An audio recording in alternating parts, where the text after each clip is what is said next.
ETV ప్రేక్షకులకు నమస్కారం. శుభమస్తు కార్యక్రమంలో గ్రహఫలం అంశానికి స్వాగతం. ఈరోజు మేషాది ద్వాదశ రాశుల వారికి గ్రహ సంచార రీత్యా దిన ఫలితాలు ఎలా ఉండబోతున్నాయో తెలుసుకోవడంతో పాటుగా ఈరోజు నాగుల పంచమి వైశిష్ట్యమును శుభకార్తీకంలో తెలుసుకుందాం. ముందుగా ఈనాటి పంచాంగం స్వస్తి శ్రీ ప్లవనామ సంవత్సరము దక్షిణాయనము శరదృతువు కార్తీక మాసము శుక్లపక్షము పంచమి మధ్యాహ్నం 3:57 వరకు, పూర్వాషాఢ నక్షత్రం రాత్రి 10:53 వరకు, ఉదయకాల వర్జము 9:23 నుంచి 10:53 వరకు. ఈరోజు రాహుకాలం మధ్యాహ్నం 3 నుంచి 4:30 వరకు, ఉదయకాల దుర్ముహూర్తం 8:18 నుంచి 9:04 వరకు, రాత్రి దుర్ముహూర్తము 10:28 నుంచి 11:18 పర్యంతం.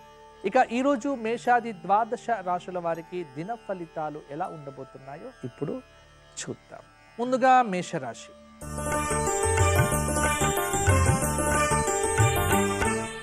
మేషరాశి వారికి ఈరోజు వృత్తిపరంగా వ్యాపారపరంగా సంతృప్తిగానే ఉంటుంది. ఏవైతే మీరు కొన్ని కార్యక్రమాలు నిన్న మొన్న ఆరంభం చేసి ఉన్నారో వాటిని ఈరోజు సంపూర్ణంగా పూర్తి చేయడానికి గ్రహ సంచారం అనేటువంటిది అనుకూలంగానే ఉంది. ఆర్థిక పరమైనటువంటి అంశాల విషయానికి వచ్చినట్లయితే పాత బాకీలు కొంతవరకు వసూలు చేసే అవకాశం కూడా ఉంది. ఆర్థిక పరమైనటువంటి అంశాల విషయానికి వచ్చినట్లయితే ఆదాయం అనేటువంటిది ఈరోజు సంతృప్తికరంగానే ఉంటుంది. ఉద్యోగ పరంగా చికాకులు తప్పకపోవచ్చు. ఒకానొక సంఘటన మిమ్మల్ని చాలా ఉక్కిరి బిక్కిరి చేయవచ్చు. విద్యార్థులకు సానుకూల దృక్పథం పెరగటం వల్ల చాలా విజయ అవకాశాలు మెరుగుపడతాయి. ఇంట బయట తిప్పటం స్త్రీలకు అనారోగ్య సూచన, ఒక కలవరపాటుకు కూడా గురి చేయవచ్చు. రాజకీయ నాయకులకు ప్రత్యర్థుల వల్ల చిన్న చిన్న తేలికపాటి ఇబ్బందులు కలుగుతాయి.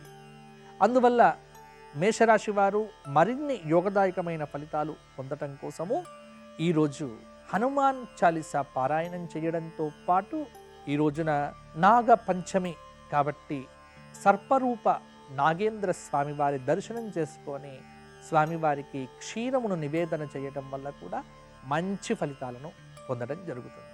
మేషరాశి వారి అదృష్ట సంఖ్య 8. మేషరాశి వారి అదృష్ట వర్ణము ఎరుపు.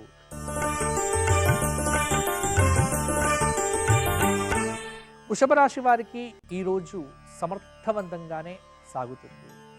ఉద్యోగ వృత్తి వ్యాపారాదులు ఈ మూడింటల్లో కూడా మీ సామర్థ్యం ఏమిటో మీకు అవగాహన కలుగుతుంది. ఉద్యోగ పరంగా బాగా ఆలోచించినట్లయితే సహోద్యోగుల యొక్క సహకారం, పై అధికారుల యొక్క ఆదరణ తప్పకుండా పొందుతారు. చాలా పనులని ఏవైతే ఉన్నాయో ఆ పనులన్నింటినీ కూడా సకాలంలో పూర్తి చేస్తారు.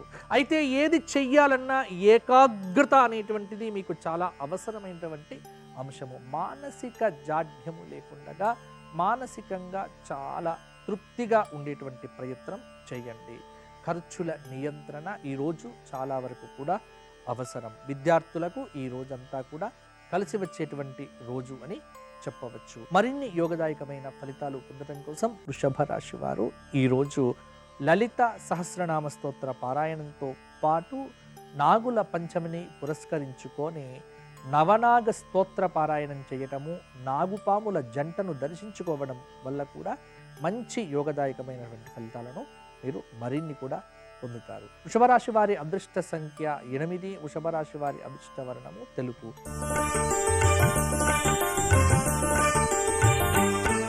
మిథున రాశి వారికి చాలా వరకు కూడా అనుకూలంగానే ఉంటుంది. ఉద్యోగస్తులకు ఇంట్లో విపరీతమైనటువంటి బాధ్యతలు పెరగటము, తద్వారా అవి ఆఫీసులో తీవ్రమైనటువంటి ప్రతికూలతలను పెంచే విధంగా ఉండటము, ఈ విధమైనటువంటి మానసిక సంఘర్షణతో ఇబ్బంది పడతారు. అనవసరమైనటువంటి ఆలోచనలు చేయకుండా కాలయాపన చేయడం అనేటువంటిది ఏమాత్రం కూడా మంచిది కాదు. వాహనాల విషయంలో చాలా ఖర్చు అనేటువంటిది పెరిగేటువంటి ఆస్కారం కూడా కనిపిస్తూ ఉన్నది. నిరుద్యోగులకు ఉద్యోగ అవకాశాలు చేతికి అందినట్టుగానే అంది పోవడం పట్ల నిరాశను పొందుతారు. విద్యార్థులు మంచి పట్టుదలతో చదివితే తప్పకుండా ఉద్యోగాన్ని సాధించుకోవచ్చు అనేటువంటి అంశాన్ని గమనించండి. పారిశ్రామికవేత్తలు న్యాయపరమైనటువంటి సమస్యలను ఈ రోజుతో అధిగమిస్తారు. మొత్తానికి మిథున రాశి వారికి ఈరోజు మరింత యోగదాయకమైన శుభదాయక ఫలితాలను పొందటం కోసము లక్ష్మీ నరసింహ కరావలంబ స్తోత్రపారాయణము ఈరోజు చెయ్యడంతో పాటుగా అద్భుతమైనటువంటి శివ సహస్రనామ స్తోత్రాన్ని కూడా పారాయణం చెయ్యండి. మిథున రాశి వారి అదృష్ట సంఖ్య 1, మిథున రాశి వారి అదృష్ట వర్ణము ఆకుపచ్చ.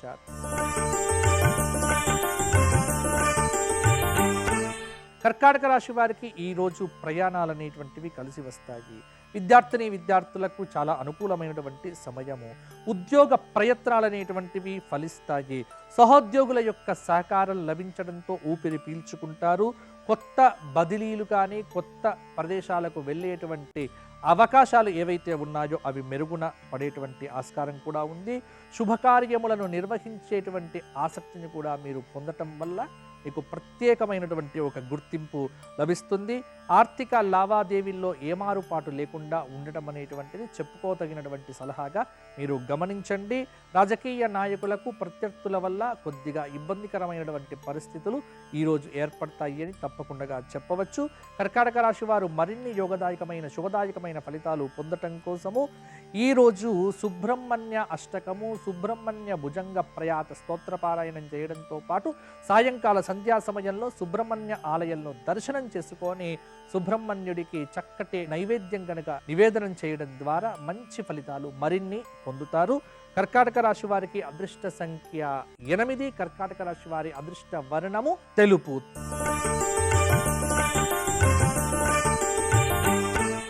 సింహరాశి వారికి ఈరోజు బంధువర్గంతో విభేదాలనేటువంటివి తప్పకపోవచ్చు.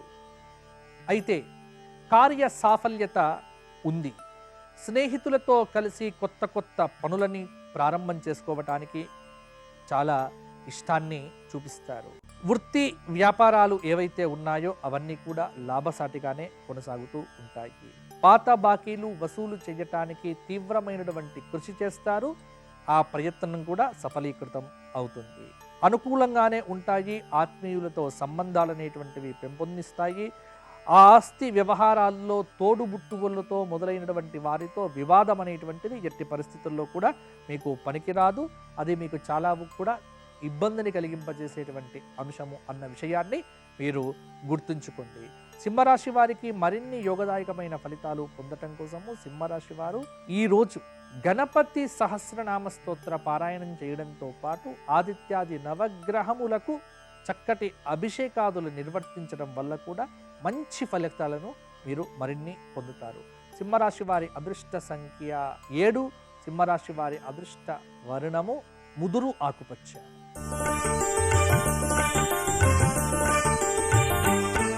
కన్యారాశి వారికి వివాహాది శుభకార్యములు ఈరోజు నిర్వహించుకోవటానికి చాలా అనుకూలత పెరుగుతుంది. సంబంధాలు కలిసి వస్తాయి. నిరుద్యోగులకు ఉద్యోగ అవకాశాలు కలిసి వస్తాయి. బంధుమిత్రులతో సంబంధాలు మెరుగవుతాయి. కోర్టు లావాదేవీలు ఏవైతే ఉన్నాయో అవి మీకు అనుకూలంగా తీర్పులు వచ్చే అవకాశాలు ఉన్నాయి.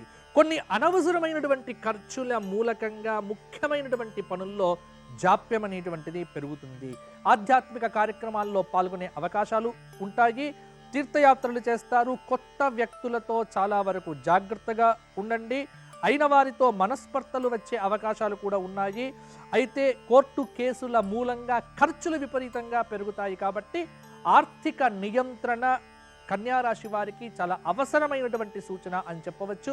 రాజకీయ నాయకులకు ప్రత్యర్థుల వల్ల చిన్న ఆటంకాలు అనేటువంటివి ఎదురవుతాయి. ఇంట్లో అనుకూల వాతావరణం ఉన్నప్పటికీ కూడా ఉద్యోగపరంగా అనుకూల వాతావరణం లేకపోవడం పట్ల మనస్పర్ధలు లేకపోతే చిన్న చికాకులు అనేటువంటివి తప్పక పోవచ్చు. విద్యార్థులకు నూతన విద్యా అవకాశాలు అనేటువంటివి మెరుగుపడతాయి.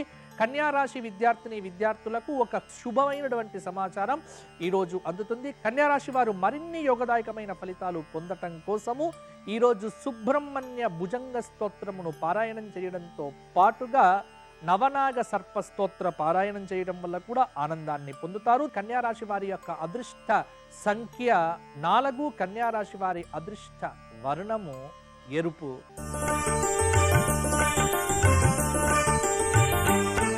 తులారాశి వారికి ఈరోజు ఏదైనా ఆర్థికపరమైనటువంటి అవసరాలు ఒడ్డెక్కుతాయి. ఇంట్లో శుభకార్యానికి సంబంధించినటువంటి చర్చ సాగుతుంది. మీ ప్రమేయంతో ఒక క్లిష్టమైనటువంటి వ్యవహారం నుంచి మీ మిత్రులు బయట పడతారు. ఏవైతే పనులు చేయదలుచుకున్నారో ఆ పనులన్నీ కూడా సకాలంలో పూర్తి చేస్తారు. అయితే ఏ పని చెయ్యాలన్నా ఏకాగ్రత అనేటువంటిది చాలా వరకు అవసరం కాబట్టి ఏకాగ్రతను కోల్పోకుండా పని చెయ్యండి. వివాదాలలో తలదూర్చకుండా ఉండడం అనేటువంటిది తులారాశి వారికి అవసరమైనటువంటి సూచన. మీకు సంబంధం లేనటువంటి వ్యక్తులతో బంధుత్వాలు కానీ లేకపోతే మాటామంతి కానీ చేయకుండా ఉండటం మంచిది. ఆర్థిక పరమైనటువంటి లావాదేవీల్లో జాగ్రత్త అవసరము. కొత్త పరిచయాలతో జాగ్రత్తగా ఉండండి. దేవత గురుభక్తి పెరుగుతుంది. ఆధ్యాత్మిక కార్యక్రమాల్లో పాల్గొనే అవకాశం కూడా లభిస్తుంది. తులారాశి వారు ఈరోజు మరిన్ని అద్భుతమైనటువంటి ఫలితాలు పొందడం కోసము సూర్యోదయాతు పూర్వమే కార్తీక స్నానాన్ని ఆచరించి సుబ్రహ్మణ్య ఆలయంలోకి వెళ్ళి సుబ్రహ్మణ్య స్వామి వారికి ఎర్రటి పుష్పములతో సుబ్రహ్మణ్య స్వామి వారి అష్టోత్తర శతనామార్చన చేస్తే తత్సంబంధమైనటువంటి దోషాలన్నీ కూడా తొలగిపోతాయి. మంచి ఫలితాలు కలుగుతాయి. తులారాశి వారికి అదృష్ట సంఖ్య 1. తులారాశి వారి అదృష్ట వర్ణము తెలుపు.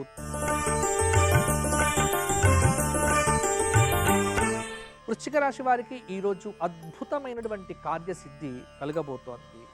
బంధువర్గం మూలంగా పనులు నెరవేరుతాయి. కొత్త కొత్త పరిచయాలు ఏర్పడతాయి. ఒక వాహనం కొనుగోలుకు ఉత్సాహాన్ని చూపిస్తారు. కోర్టు లావాదేవీలు కావచ్చు, కోర్టు తీర్పులు కావచ్చు, చాలా రోజులుగా పెండింగ్లో ఉన్నప్పటికీ కూడా ఈ వారంలో మీకు ఒక శుభవార్త అనేటువంటిది వినడం తథ్యముగా జరుగుతుంది. వ్యవసాయదారులకు ఈరోజు చాలా వరకు అనుకూలమైనటువంటి సమయము. ఆదాయం స్థిరంగా ఉంటూ క్రమంగా పెరుగుతుంది. కళాకారులకు నూతన అవకాశాలు ఏవైతే ఉన్నాయో అవి కలిసి వస్తాయి. దూర ప్రయాణాలు చేయవలసి వస్తుంది కాబట్టి దూర ప్రయాణాలు చేయకుండా ఉండడం అనేటువంటిది చాలా చెప్పుకోదగినటువంటి ప్రధానమైనటువంటి సూచన అని చెప్పవచ్చు. సమాజంలో గౌరవ మర్యాదలు పెరుగుతాయి. వృశ్చిక రాశి వారు మరిన్ని యోగదాయకమైన ఫలితాలు పొందటం కోసము ఈరోజు గజేంద్ర మోక్ష స్తోత్ర పారాయణంతో పాటుగా నవనాగ సర్ప పూజ చేసుకోవటము, అలాగే వీలైతే సుబ్రహ్మణ్య ఆలయంలో దర్శించి సుబ్రహ్మణ్య స్వామి వారికి దీపారాధన చేయటం వల్ల మరిన్ని మంచి ఫలితాలు పొందుతారు. వృశ్చిక రాశి వారి యొక్క అదృష్ట సంఖ్య 7. వృశ్చిక రాశి వారి అదృష్ట వర్ణము పసుపు రంగు.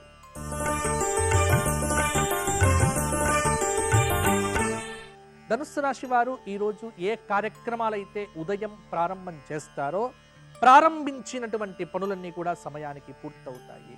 నిలిచిపోయినటువంటి పనులలో కదలిక అనేటువంటిది మీకు వస్తుంది. ఆధ్యాత్మిక కార్యక్రమాల పట్ల ఆసక్తులు అవుతారు. గతంలో ఎప్పుడూ లేనటువంటి ఒక ప్రశాంతత అనేటువంటిది మీలో పరిపూర్ణంగా ఈరోజు వస్తుంది. కొత్తగా ఉద్యోగం చేరాలి అని అనుకునేటువంటి నిరుద్యోగులకు సానుకూలత పెరుగుతుంది. కొత్త ఉద్యోగంలో చేరుతారు. తల పెట్టినటువంటి పనుల్లో బరువు బాధ్యతలు పెరిగినప్పటికీ కూడా వాటిని సంతోషంగా పూర్తి చేస్తారు. ఉద్యోగ పరంగా ఉద్యోగులకు పదోన్నతి కలుగుతుంది. స్థానచలన సూచన కూడా కల్పిస్తూ ఉన్నది. సంఘంలో గౌరవ మర్యాదలు కూడా పొందుతారు. ధనుస్సు రాశి వారు వ్యాపార పరంగా వ్యాపారాలను విస్తరించేటువంటి యోచన ఏదైతే ఉన్నదో అది కొన్ని రోజుల పాటు వాయిదా పడడం అనేటువంటిది జరుగుతుంది. మొత్తానికి ధనుస్సు రాశి వారికి ఈ వారం అంతా కూడా యోగదాయకమైనటువంటి ఫలితాలే కలగబోతూ ఉన్నాయి. మరిన్ని యోగదాయకమైన ఫలితాలు పొందటం కోసము పంచమి కాబట్టి లలితా త్రిపుర సుందరి సహస్రనామ స్తోత్ర పారాయణం చేయటం వల్ల మరిన్ని అద్భుతమైన ఫలితాలను మీరు పొందవచ్చు. ధనుస్సు రాశి వారి యొక్క అదృష్ట సంఖ్య 5. ధనుస్సు రాశి వారి అదృష్ట వర్ణము ఎరుపు.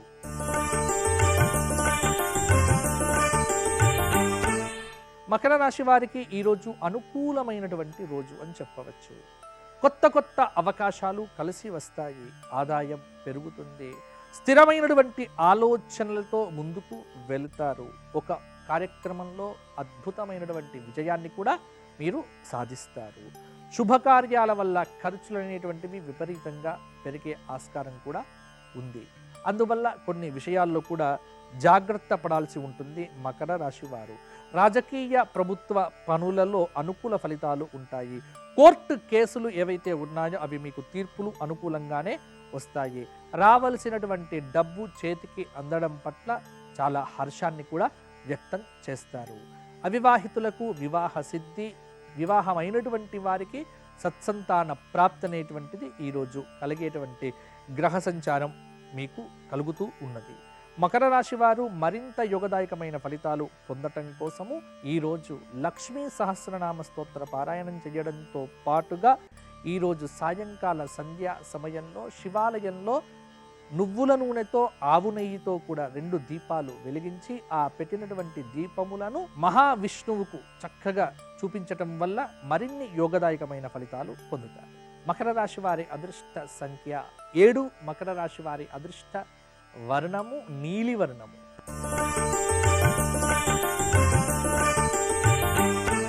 కుంభరాశి వారికి శుభకార్యాల వల్ల ఖర్చులు విపరీతంగా పెరుగుతాయి. వివిధ సాంస్కృతిక కార్యక్రమాలకు హాజరు అవుతారు. రావాల్సినటువంటి డబ్బు చేతికి అందడంతో చాలా సమస్యలకు పరిష్కారం అనేటువంటిది లభిస్తుంది. ప్రారంభించినటువంటి పనులు ఏవైతే ఉన్నాయో వాటిని సమయానికి పూర్తి చేసేటువంటి దిశగా ఆలోచనలు చేస్తారు. బరువు బాధ్యతలు పెరిగినప్పటికీ కూడా వాటిని సంతోషంగా పూర్తి చేయడం పట్ల ఆసక్తిని చూపిస్తారు. చర్చల ద్వారా వివాదాలను చేసుకోవచ్చు. ఉద్యోగ ప్రయత్నాలు ఏవైతే నిరుద్యోగులు ఉన్నాయో అవి కొద్దిమేర సఫలీకృతం అయ్యేటువంటి అవకాశం కనిపిస్తూ ఉన్నది. కానీ వచ్చినటువంటి ఉద్యోగాన్ని కూడా కాపాడుకోవటం కూడా మీకు చాలా ఇబ్బంది కావచ్చు. ఇరుగు పొరుగు వాళ్ళతో సమస్యలు లేకుండా జాగ్రత్త పడండి. కుంభరాశి వారు మరిన్ని యోగదాయకమైన ఫలితాలు పొందటం కోసము ఈరోజు ఆంజనేయ సహస్రనామ స్తోత్ర పారాయణంతో పాటుగా శ్రీరామచంద్రమూర్తికి తులసి దళముల సమర్పణం చేయడం వల్ల మరిన్ని యోగదాయకమైన ఫలితాలు పొందుతారు. కుంభరాశి వారి అదృష్ట సంఖ్య 1. కుంభరాశి వారి అదృష్ట వర్ణము నీలి వర్ణము.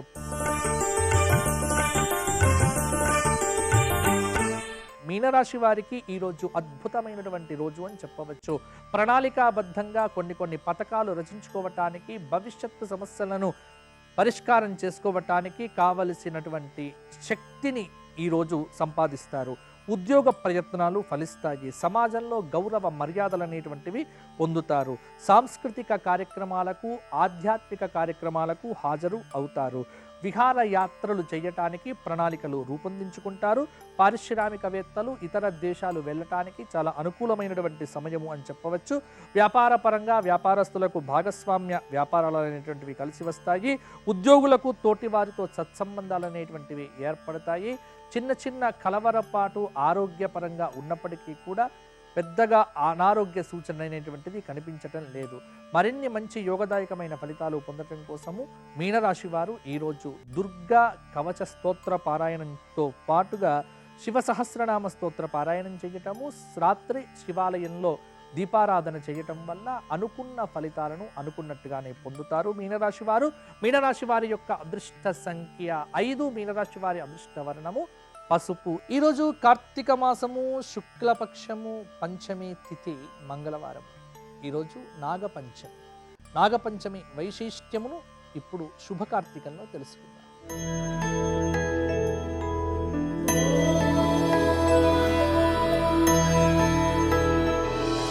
కార్తీక మాసం పరమ పవిత్రమైనటువంటి మాసము. కార్తీక మాసంలో వచ్చేటువంటి ప్రతి తిథికి ఎనలేని ప్రాధాన్యత ఉంది. ఈ కార్తీక మాస పంచమిని నాగపంచమి అని పిలుస్తారు. చతుర్థి రోజున పుట్ట పూజ చేసిన తరువాత ఈ పంచమి రోజున ఇంట్లో సుబ్రహ్మణ్య ఆరాధన చేసి పిండితో చేసినటువంటి చిలిమిడిని నాగేశ్వరుడికి నివేదన చేస్తారు. ఇంటికి బ్రహ్మచారిని పిలిచి సుబ్రహ్మణ్య స్వామిగా అతనికి నమస్కారాదులు చేసి వస్త్రములు, అలాగే కొన్ని తినే పదార్థములు, కొద్ది దక్షిణ సమర్పణం చేస్తారు. ఈ విధంగా చేయటం వల్ల రాహు సంబంధమైనటువంటి దోషములు కానీ, సర్ప సంబంధమైనటువంటి దోషములు తొలగిపోయి చక్కటి అనుకూలత పెరుగుతుంది. పిల్లలకు విద్యా అవకాశాలు అనేటువంటివి మెరుగుపడతాయి. నాగదోషం అనేటువంటిది సంతానం మీద చాలా వ్యతిరేక ప్రభావాన్ని చూపుతుంది. సంతానం లేనటువంటి వారు ఈ నాగపంచమి రోజున దేవీ భాగవతంలో చెప్పబడినటువంటి మానసాదేవి స్తోత్ర పారాయణం చేసి నాగేశ్వరుడికి త్రికరణ శుద్ధిగా నమస్కారం చేసి నారికేల ఫలాన్ని సమర్పించి వడపప్పు పానకాన్ని నివేదన చేయటం ద్వారా కూడా కొన్ని సంతానపరమైనటువంటి అడ్డంకులను అధిగమించే సత్సంతానమును పొందవచ్చు. నాగుల పంచమి రోజున నాగులు మానవ రూపాన్ని ధరించి భూలోకంలో తిరుగుతాయి అనేటువంటి ప్రతీతి కూడా పురాణాల్లో కనిపిస్తూ ఉన్నది. కాబట్టి నాగదేవతలను, నవనాగ స్వరూపములను, సుబ్రహ్మణ్య స్వామివారిని ఈరోజు ఆరాధించిన, అర్చించిన, స్మరించిన చక్కటి శ్రేయోదాయకమైనటువంటి ఫలితాలను పొందుతారు. మీ అందరికీ ఆయురారోగ్య భోగభాగ్యములు సమృద్ధిగా కలగాలి అని ఆ నాగుల పంచమి నాడు అధిష్టాన దేవత అయినటువంటి సుబ్రహ్మణ్య స్వామి వారిని ప్రార్థన చేస్తూ స్వస్తి.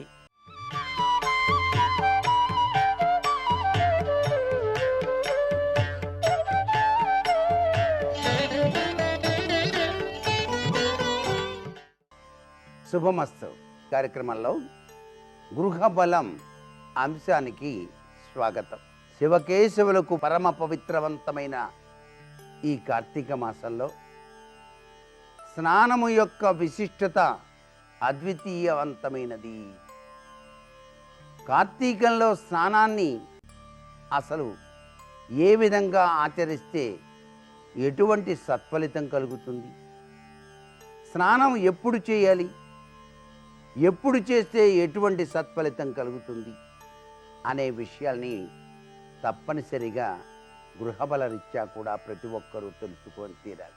సూర్యోదయాత్ పూర్వమే కార్తీక స్నానాన్ని చన్నీళ్లతో ఆచరించటం సర్వవిధ శ్రేయోదాయకం. ఆ స్నానాన్ని ఆచరించేటప్పుడు కూడాను కార్తీక దామోదరాయ నమః అని చెప్పేసి స్మరించి స్నానాన్ని చేయాలి.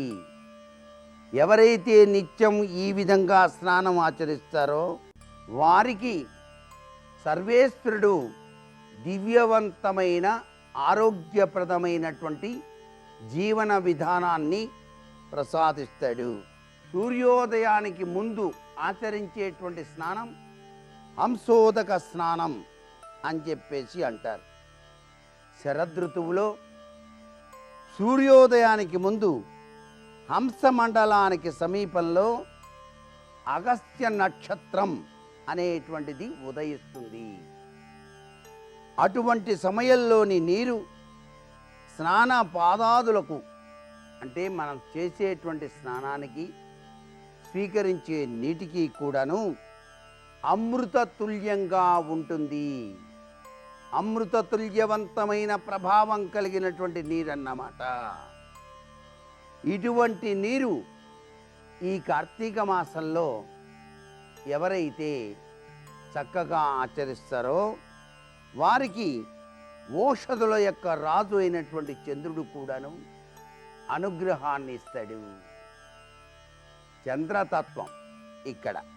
అటువంటి చంద్రకిరణాలు సోకినటువంటి నీటితో సూర్యోదయానికి ముందే గనక స్నానం గనక ఆచరించినట్లయితే ఈ శరదృతువులో నదీ ప్రవాహంలో ఓషధుల యొక్క సారం కూడా ఉంటుంది. దివ్యవంతమైనటువంటి ఓషధుల యొక్క సారం. అందుచేత చీకటి ఉండగానే ఉషకాలంలో అంటే సూర్యోదయానికి 15 నిమిషాలకు ముందు స్నానం చేయటం ఉత్తమోత్తమం అన్నారు. ఇందువలన ఏం జరుగుతుంది? మానసిక శాంతి, శారీరక రుగ్మతలు అన్నీ కూడాను నశిస్తాయి. సంపూర్ణవంతమైనటువంటి ఆరోగ్యం కలుగుతుంది. ఆయుష్ కూడాను పెరిగి తీరుతుంది. స్నానాలలో అన్నిటికన్నా ఉత్తమోత్తమైనది నదీ స్నానంగా చెప్పారు. నదీ ప్రవాహంలో ఉండేటువంటి అనిర్వచనీయమైనటువంటి విద్యుత్ అయస్కాంత శక్తి పుంజాలు శరీరానికి కొత్త రకం తేజస్సును ప్రసాదిస్తాయి అన్నమాట. నదీ స్నానం ఆచరించేటప్పుడు ఏం చేయాలి?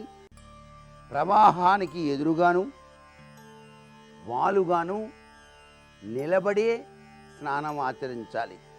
నదీ తీరానికి ఒకవైపు వీపు ఉండేలా నిలబడి స్నానం చేయటం కూడాను మంచిది. స్నానం తర్వాత కుడి చేతి బొటని వేలితో నదీ జలంలో గుండ్రంగా తిప్పుతూ 3 దోసెళ్ల నీరుని తీసుకొని తీరం వైపు అలా చల్లాలి. ఈ విధంగా స్నానం ఆచరించడం వల్ల కార్తీక పవిత్ర స్నానాన్ని ఆచరించినటువంటి విధి విధానం మీరు ఆచరించిన వారవుతారు అన్నమాట. అంతేకాదు, మీరు స్నానం చేసిన తర్వాత తడి బట్టలతో బయటికి వచ్చిన తర్వాత ఆ తడి బట్టలను గనక పిండినట్లయితే సూర్యునికి ఎదురుగా నిలబడి దాన్ని యక్షతర్పణం అంటారు. ఈ విధి విధానాన్ని కార్తీక మాసంలో నదీ తీర ప్రాంతంలో ఆచరించడం అన్నమాట. అయితే తడి బట్టలతో మాత్రం దీపారాధన చేయకూడదు నదీ తీర ప్రాంతంలో. కార్తీకంలో దీపారాధన చేస్తే చాలా పుణ్యం అన్నారు. నేను పరమ పవిత్రవంతమైనటువంటి నదీ స్నానం చేశాను, ఆ తడి బట్టలతోనే ఇక్కడ దీపారాధన చేద్దాం అనుకుంటున్నాను అంటే అలా చేయటం పనికిరాదు. ఎప్పుడూ కూడాను పొడి వస్త్రాలతోనే నదీ తీరంలో, అది కూడాను కొద్దిగా దూరంగా దీపారాధన ఆచరించాలి. నదీ తీరంలో స్నానం చేసిన తర్వాత తూర్పు వైపుకు తిరిగి సూర్య భగవానికి అర్ఘ్యప్రదానం ఇవ్వాలి. ఎవరైతే ఈ విధమైనటువంటి విధి విధానాలు చేస్తారో వారికి సంపూర్ణ ఆరోగ్యాన్ని ప్రత్యక్ష సాక్షీభూత దైవమైన సూర్య భగవానుడు తన దివ్యవంతమైన అనుగ్రహాన్ని కలిగింపచేస్తాడు అంటోంది శాస్త్రం. అసలు స్నానము అనేటువంటిది ఎలా చేయాలి, ఏమిటి అని కూడా మనకు శాస్త్రాల్లో చెప్పారు. అభ్యంగన స్నానం చాలా విశిష్టవంతమైన ప్రభావాన్ని ఇస్తుంది. ఇవన్నీ పండగలు పబ్బాలు సమయాల్లో చేస్తాం. ఇలా పరమ పవిత్రవంతమైన కార్తీక మాసంలో స్నానాన్ని ఆచరించేటప్పుడు నదీ తీరంలో ఉండేటువంటి మట్టిని తీసుకొని ఆ నీటిలో వేసి నమస్కారం చేసే మనం స్నానం చేయటానికి దిగాలి. అలా చేసినట్లయితే నదీ తీరంలో ఉండేటువంటి కంటికి కనిపించని దేవతా స్వరూపాలు పక్కకు వెళ్ళిపోతాయి. మనం స్నానం చేసి రావటానికి అనుగ్రహాన్ని ప్రసాదిస్తాయి అంటోంది శాస్త్రం. మరికొన్ని ముఖ్య విషయాలు రేపటి శుభమస్తు కార్యక్రమంలోని గృహబలం అంశంలో తెలుసుకుందామా? మరి సర్వే జన సుఖినో భవంతు.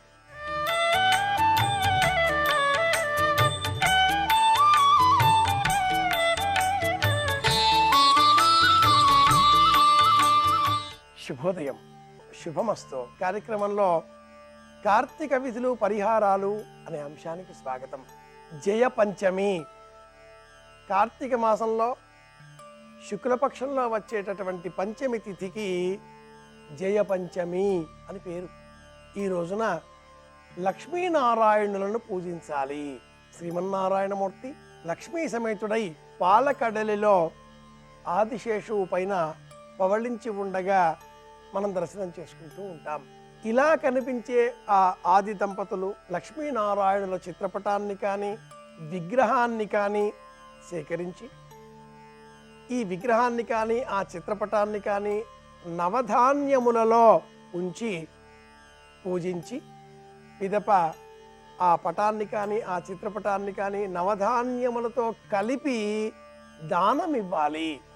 ఒక వెదురు పాత్రలో వెదురు బుట్టలో నవధాన్యములను ఉంచి అందులో ఈ పటాన్ని కానీ లేదా విగ్రహాన్ని కానీ ఉంచి పూజించాలి.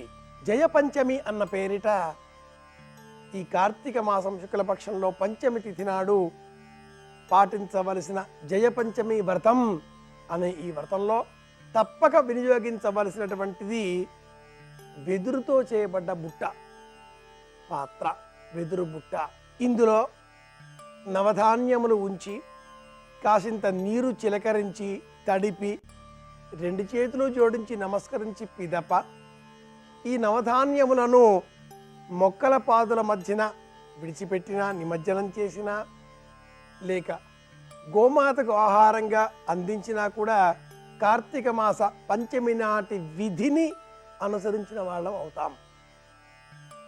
జ్యోతిష శాస్త్రంలో కూడా పంచమి తిథి, పంచమ భావం, పంచమ స్థానం, పంచమాధిపత్యం, పంచమం అంటే 5వ ఇల్లు, ఈ క్రమంలో ఆరోగ్యం, ఆనందం, విద్య, సంతానం, విదేశీ ప్రయాణం అనేకం పంచమ భావానికి ముడిపడి ఉంటాయి. పంచమానికి పంచమం అంటే 5వ ఇంటికి 5వ ఇల్లు జ్యోతిష శాస్త్రంలో 9వ ఇల్లు, దూర ప్రయాణాలకు మూలం. అలాగే 6వ ఇల్లు షష్ఠ స్థానం, శత్రుస్థానం అయితే ఆ శత్రుభావాలకు వ్యయంగా ఉండే స్థానం పంచమం 5వది. 5వ భావం బలంగా ఉంటే శత్రుత్వం కలవారంతా కూడా ఆ శత్రుత్వ గుణాలు తొలగించుకొని మిత్రులుగా మారిపోతారు. దూర ప్రయాణాలలో కూడా ఆటంకాలు తొలగిపోతాయి.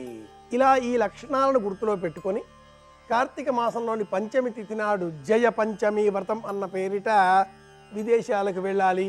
వీసా తదితర స్టాంపింగు ఇతర విషయాలలో ఆటంకాలు వస్తున్నాయి, అనుకున్న విధానంలో ప్రయాణం కొనసాగడం లేదు, ఈ ఆటంకాలన్నీ ఎలా తొలగిపోతాయా అని ఆలోచించే వారంతా కూడా విశేషంగా ఈ రోజున శనగలు, పెసలు, మినుములు నవధాన్యములలో ఈ 3 మాత్రమే ప్రత్యేకంగా సేకరించి పెసలు, మినుములు, నువ్వులు ఈ 3 కూడా తడిపి దోసిలిలో పోసుకొని, ఒక చేయి కూడదు 2 చేతులు కలపాలి, దోసిలిలో తీసుకొని ఎవరైనా ఇంటి సభ్యుల చేత దోసిలిలో ఉండేటటువంటి ఈ 3 ధాన్యములపై ఒక్క రాగి చెంబుతో నీరు అలా వారు పోస్తూ ఉండగా, చేతిలో వేళ్ల మధ్యలో నుంచి నీరు క్రింద పోతూ ఉండగా ధాన్యం ఇలా దోసిలిలో పట్టుకొని మన మనసులో ఉండే సంకల్పాన్ని మళ్ళీ చెప్పుకోవాలి.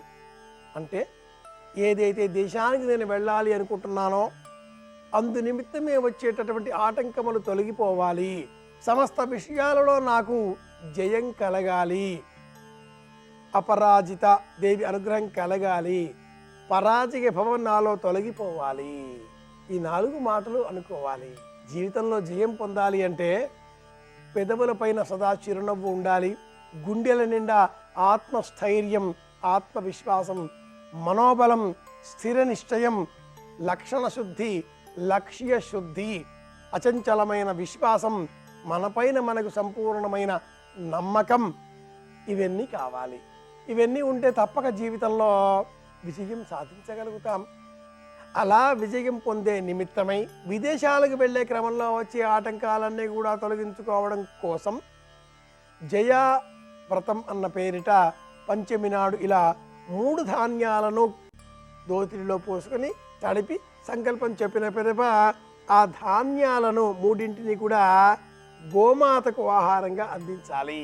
గోవు తక్షణమే లభించని పక్షంలో ప్రవహించేటటువంటి నీటిలో కానీ, ఒక బకెట్ నీటిలో కానీ ఈ 3 ధాన్యాలు కలిపినటువంటి ఆ మిశ్రమాన్ని విడిచిపెట్టి కృష్ణార్పణమస్తు అని అనుకోవాలి.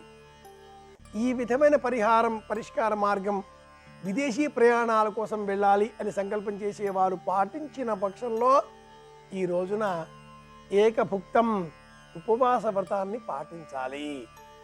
బియ్యంతో చేసిన పదార్థాలు అంటే అన్నం కానీ, దోశలు ఇలాంటివి ఏవి కూడా తీసుకోకుండా ప్రత్యామ్నాయంగా పళ్ళు, పాలు, చపాతీలు ఏవైనా తీసుకొని వ్రతాన్ని పాటించాలి. ఇలా చేస్తే తప్పక ఈ జయ పంచమి అన్న వ్రతం పేరిట అనుసరించేటటువంటి ఈ సాధనా క్రమంతో, ఈ మార్గ బలంతో ఆటంకాలన్నీ తొలగిపోతాయి, విదేశాలకు వెళ్ళాలి అనే కళ సాకారం అవుతుంది.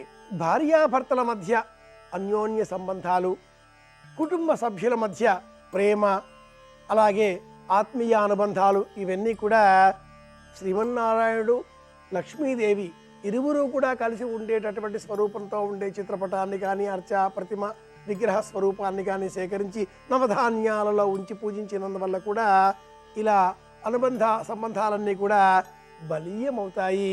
సభ్యుల మధ్య ప్రేమలు వృద్ధి పొందుతాయి.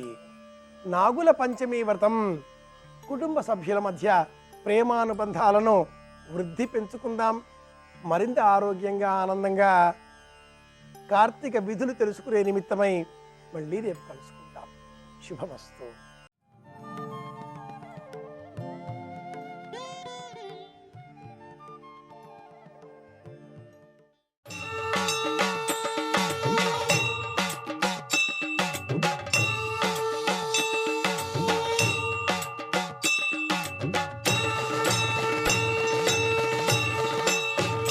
కోణార్కలో సూర్యలింగం.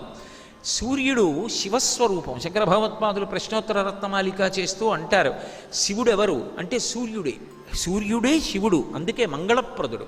ఆయన వచ్చాడంటే కాంతి వస్తుంది. ఆయన వచ్చాడంటే మనలో ఉండేటటువంటి ఇడ పింగళ అని నాడులు ఉంటాయి, సుషుమ్నా అని.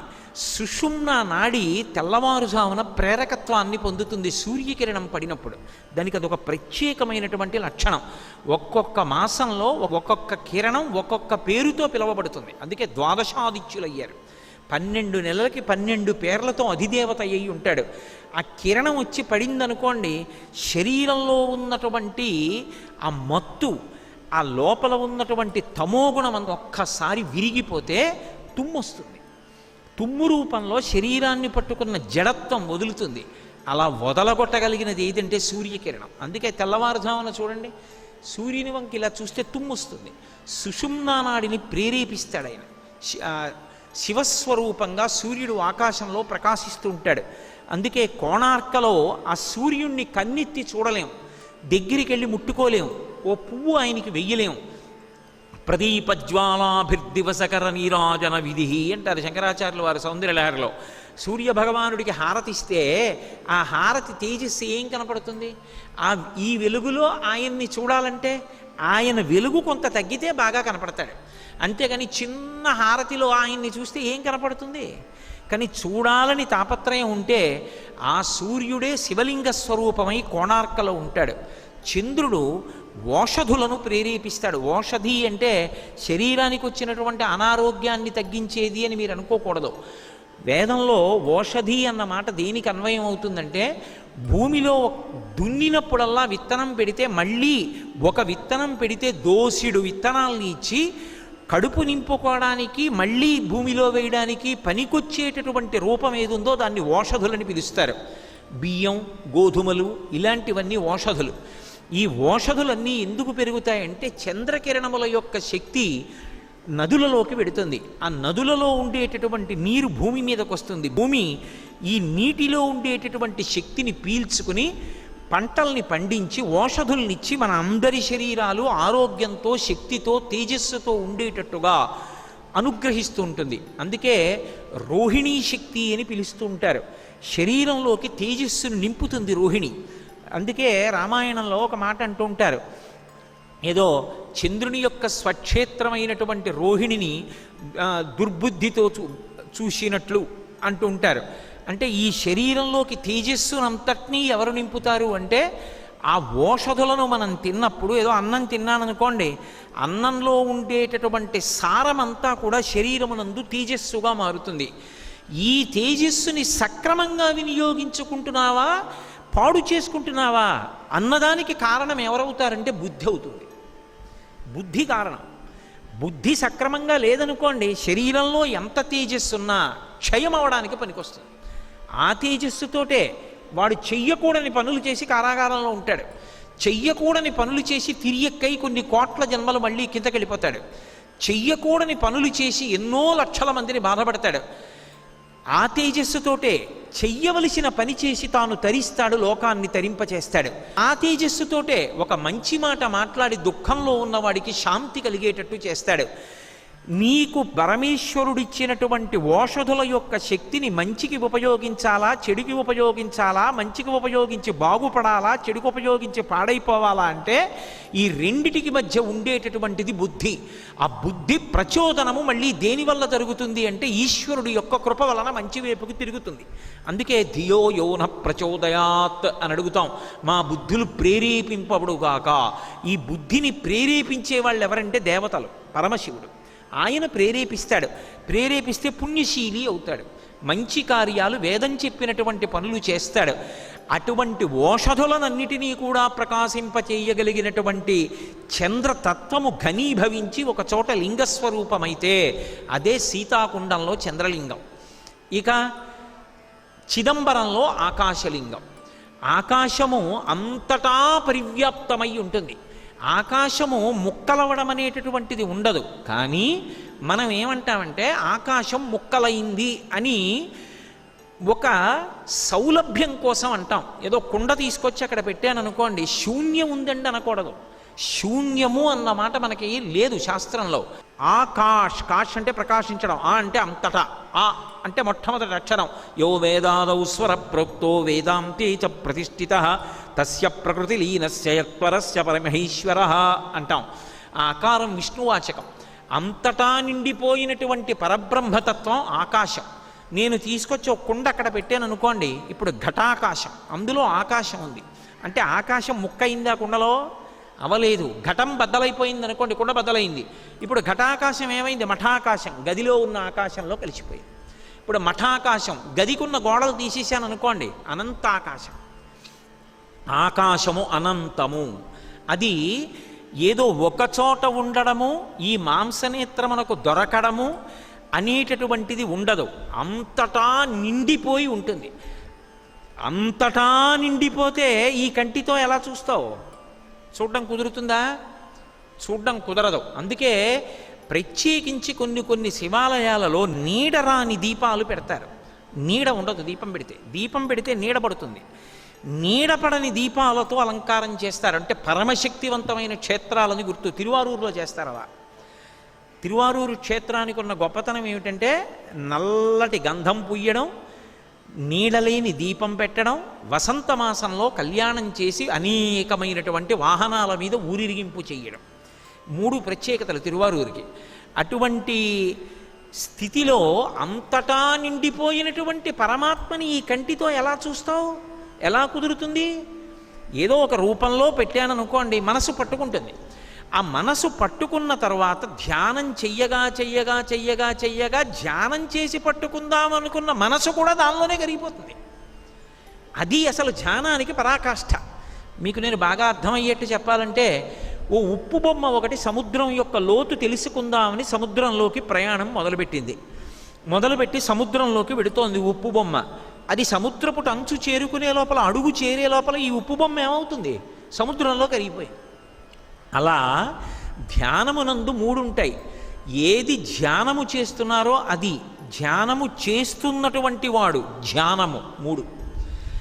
ఈ ధ్యానమునందు మనసు అలా నిలబడిపోగా ధ్యానము చేస్తున్న మనసు, ఆ మనసుతో ఉన్న జీవుడు ధ్యానము చేయబడుతున్న వస్తువునందు లయమైపోతారు. ఓం నమః శివాయ, ఓం నమః శివాయ, ఓం నమః శివాయ.